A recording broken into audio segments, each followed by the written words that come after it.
যারা কথা বলি আপনাদের সবাই চোখের দিকে তাকাতে পারেন। আপনারা অনুমতি দিলে আমি এদের দ্বারা কথা বলবো। নিচে নামলে সবাই চোখ দেখা যায় না। আমার নামটা আপত্তি নাই, কথা বলার জন্য আমি সবার চোখের দিকে তাকাতে চাই। আমি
যারা আমার পিছনে আছেন আপনারা সামনে আসলে কথা বলতে সুবিধা হয়।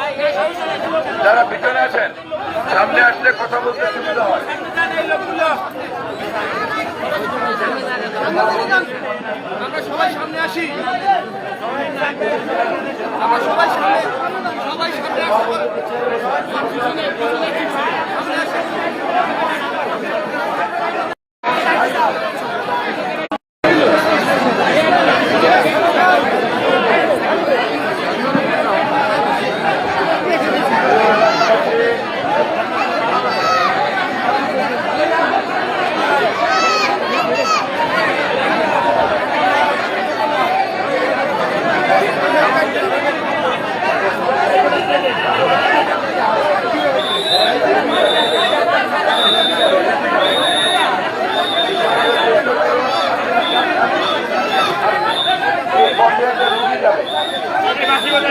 একটা রুগী যাবে।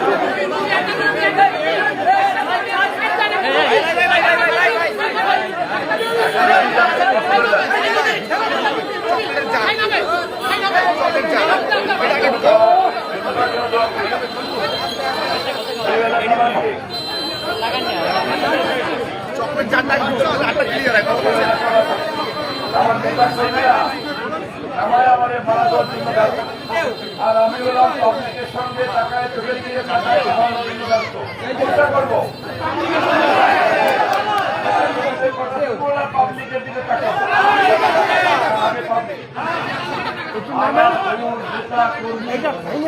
দেখতে দেখতে মানুষ কিন্তু ক্লান্ত হয়ে গেছে। এমপি সাহেব আর মন্ত্রী সাহেবের পিছিয়ে চামচার কোনো অভাব নাই। রাজনৈতিক দলের পরিচয় পাইলেই হুঙ্কার, চাঁদাবাজি, ধমক, বাপমার স্কুলে গালাগালি করা জন্যই এমপি সাহেবের সঙ্গে ছবি তোলো, গলায় হাত দাও, কোলে বসো। আমি কিন্তু অনেক বড় ক্ষমতাবান, চাঁদা তুলতে সুবিধা হয়, তাই না? এই রাজনীতির বিরুদ্ধে তারেক রহমানের নেতৃত্বে নতুন বাংলাদেশের রাজনীতি গড়ে তুলতে হবে। এই ধরনের রাজনৈতিক কর্মীদেরকে চিহ্নিত করতে হবে, যারা শুদ্ধ ভাষায় কথা বলতে জানে না, বাংলা ভাষায় কথা বলতে জানে না, বাপ মানে গালাগালি করা ছাড়া কথা বলতে জানে না। এই সমস্ত বেয়াদব রাজনৈতিক নেতা কর্মীদেরকে রাজনীতির ময়দান থেকে দেশের মালিক জনগণ, দেশের মালিক আমরা কোন দল না। দেশের মালিক হচ্ছে একমাত্র জনগণ, জনগণ আর জনগণ।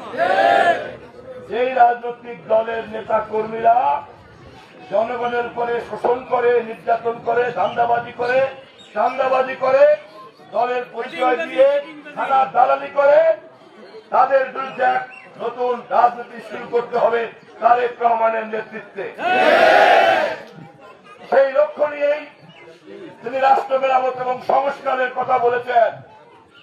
পুরনো রাজনীতি, পুরনো মাস্তান, পুরনো ধান্দাবাজদেরকে নির্বাচনের পর দল থেকে ঘাট করে বের করে দেওয়া হবে। আর যদি সংশোধন হয়, মাথায় টুপি পরে যদি ভদ্রলোক হয়, তাহলে দলে জায়গা থাকবে।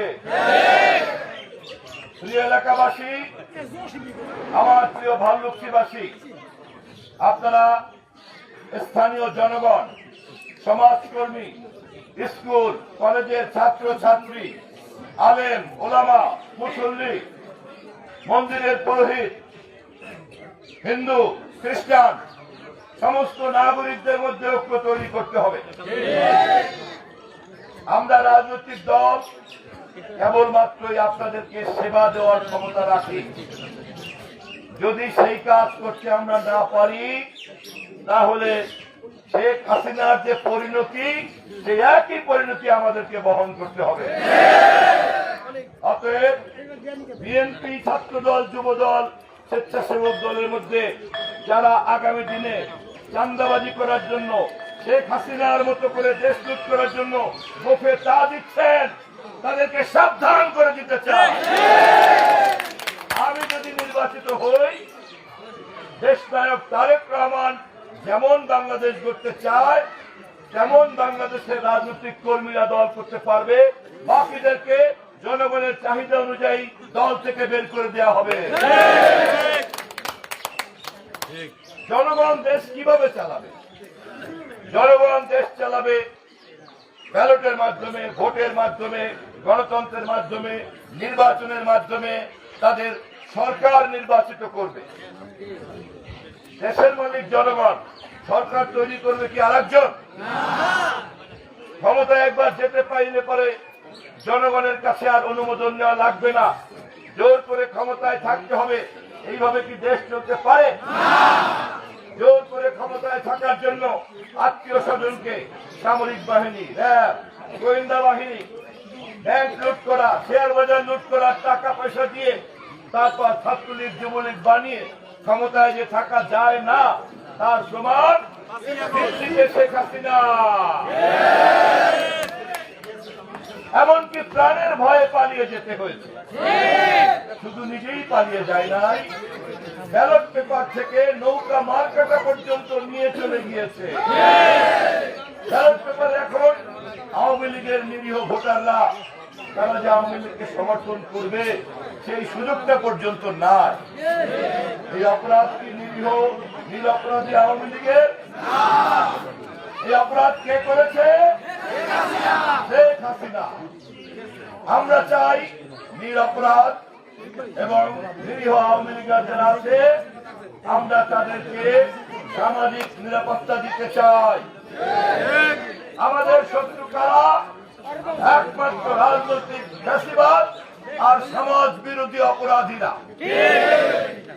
একটা লোক অপরাধ করে নাই, কিন্তু নৌকা মার্কা সমর্থন করে, আমাদের কোন বিরোধ আছে? একটা লোক কোন অন্যায় করে নাই, কিন্তু করে অন্য একটা রাজনৈতিক দল, আমাদের কোন সমস্যা আছে? আমাদের নেতা শহীদ জিয়াউর রহমান বহুদলীয় গণতন্ত্র প্রতিষ্ঠা করেছেন। এই কারণে শেখ হাসিনার বাবার মতো বাকশাল করতে চাই না। আমরা চাই বহু দল থাকবে, বহু মত থাকবে, বহু ধর্ম থাকবে, বহু সংস্কৃতি থাকবে। এই দেশ বাঙালিদের, এই দেশ মুসলমানের। আমরা এই কথায় বিশ্বাস করি না। এই দেশ বাংলাদেশিদের। বাংলাদেশিরা বাংলাদেশি ভাষায় কথা বলে। বাংলাদেশিরা কাজ শুরু করার আগে বিসমিল্লাহির রহমানির রহিম বলে। বাংলাদেশিরা কাজ করার আগে হিন্দু ও মুসলিম সম্প্রদায়রা ঈশ্বর ভগবানকে স্মরণ করে। আমাদেরকে মুসলমানের সার্টিফিকেট নেওয়ার জন্য কি কোনো রাজনৈতিক দলের কাছে যেতে হবে? জামাত ইসলাম সার্টিফিকেট দিলে আপনি মুসলমান, আমি মুসলমান কিনা? আমরা শুনলাম আমরা মুসলমান কিনা, আমরা নবীজির সুন্নতে বিশ্বাস করি কিনা, আমরা নবীজির সুন্নতে বিশ্বাস করি কিনা। আমাকে সহযোগিতা করো সরকার, আমাকে সহযোগিতা করো, আমাকে কথা বলতে সহজ করে থাকো। এটা শেষ হোক, কথার মধ্যে সেই হারিয়ে ফেললে তো কথা বলতে পারে না। তাদের বোঝা উচিত। আমরা আমাদের কোন রাজনৈতিক দলের কাছ থেকে আমাদের ধর্ম পালনের সার্টিফিকেট নিতে হবে না। আমাদের মা বোনরা সবাই যার যার মতো করে ধর্ম পালন করে। হিন্দু মা বোনদেরকে দেখেছি মাথায় সিঁদুর করে, দেখলে কত শ্রদ্ধা বলে প্রণাম করে, ঈশ্বরকে স্মরণ করে। আমাদের কোনো দরকার আছে আপনি কেমন করে নামাজ পড়েন, আপনি নেকাব পড়ছেন কিনা, আপনি সিঁদুর পড়ছেন কিনা, বললেন কেন? যার যার বিশ্বাস সে চর্চা করবে। এই দেশে হাজার বছর যাবৎ হিন্দু মুসলমানরা পাশাপাশি বাস করছে, কোনদিন তো সমস্যা হয় নাই। একদল লোক ধর্মীয় ব্যবসার মধ্যে দিয়ে সাম্প্রদায়িক সংঘাত তৈরি করতে চায়। আমাদের নেতা তারেক রহমান বলেছেন, ধর্ম যার যার, রাষ্ট্র সবার। আমরা বাংলাদেশ করব সমস্ত ধর্ম, মত, বর্ণ নির্বিশেষে সকলের সমান অধিকারকে নিশ্চিত করার জন্য। আমাদের একমাত্র শত্রু হচ্ছে যারা রাজনৈতিক দুর্বৃত্তায়ন করে, সমাজ বিরোধিতা করে, চাঁদাবাজি করে, রাজনৈতিক দলের নামে জনগণের উপরে হুঙ্কার দেয়, তারা আমাদের একমাত্র শত্রু। এভাবেই তারেক রহমানের নেতৃত্বে আমরা একটা নতুন বাংলাদেশ করতে চাই। তিনি দেশে নেমেই বলেছেন, আই হ্যাভ এ প্ল্যান। বলছে না কি সেই প্ল্যান? সেই প্ল্যান হচ্ছে আমাদের দেশের সমস্ত নারীদের জন্য ফ্যামিলি কার্ড দেওয়া হবে। সমস্ত নারীদের জন্য ফ্যামিলি কার্ড দেওয়া হবে। সেই প্ল্যান হচ্ছে আমাদের কৃষক ভাইদের জন্য কৃষি কার্ড দেওয়া হবে। সেই প্ল্যান হচ্ছে শিক্ষিত তরুণ কর্মীদের জন্য কর্মসংস্থান, বেকারদের জন্য কর্মসংস্থান করা হবে। এবং সেই প্ল্যান হচ্ছে সমাজ বিরোধীদের হাত থেকে একটা শান্তিপূর্ণ সমাজ তৈরি করতে হবে। এবং এই কাজ আমাদেরকে করতে হবে আগে। সেই কারণে উনি বলেছেন, সবার আগে বাংলাদেশ, দিল্লি নয়, পিন্ডি নয়, বাংলাদেশ, সবার আগে বাংলাদেশ। যারা বাংলাদেশ বাদ দিয়ে অন্য কাউকে খুশি করতে চান, তারা আমার দেশের নারীদের উন্নতি হবে কিভাবে এই চিন্তা তাদের নাই। আমার দেশের কৃষি উৎপাদন কিভাবে বাড়বে। 20 কোটি মানুষ, এখনো পর্যন্ত আমাদেরকে 20 লক্ষ টন চাল আমদানি করতে হয়। অথচ আমাদের কৃষকরা সারাদিন পরিশ্রম করে, সার দিলে সার পায় না, কীটনাশক দিলে কীটনাশক পায় না, বীজ দিলে বীজ পায় না, তাদেরকে ঋণ দিলে ঋণ পায় না। এই অব্যবস্থা এবং দুর্নীতিকে দূর করে আমরা কৃষকদের জন্য উৎপাদন বাড়াবো এবং কৃষি উৎপাদন বাড়ানোর মধ্য দিয়ে চাল আমদানিকে বন্ধ করে বৈদেশিক মুদ্রাকে আমরা সংরক্ষণ করব, বেকারদের কর্মসংস্থান করব, নারীরা যাতে বিধবা ভাতা পায়, দুস্থ ভাতা পায়, নারী উদ্যোক্তাদের জন্য যাতে ঋণ পায়, সেই জন্য প্রত্যেকটি নারী বাংলাদেশে তাদেরকে ফ্যামিলি কার্ড দেওয়া হবে। স্মার্ট কার্ডের মাধ্যমে এই সেবাগুলি আমরা দিব, যাতে কোনো দালাল মাঝখানে দালালি করতে না পারে। এই পরিকল্পনায় ঘোষণা করেছেন আমাদের নেতা দেশ নায়ক তারেক রহমান। আমাদের মাতা দেশনেত্রী বেগম খালেদা জিয়া চিরদিনের মতো বিদায় নিয়েছেন, আমাদের মাঝে আর ফিরে আসবেন না। শেখ হাসিনা পালিয়ে গেছে দিল্লিতে, সে কি আর ফিরে আসবে? বাংলাদেশ কে চালাবে? একমাত্র ভরসা দেশ নায়ক তারেক রহমান। এমনকি যারা বিএনপি করে না, দেশকে ভালোবাসে, তারাও মনে করে একমাত্র বাংলাদেশের ভবিষ্যৎ আমাদের নেতা দেশ নায়ক তারেক রহমান। বাংলাদেশ সবার আগে, সবার আগে, সবার আগে।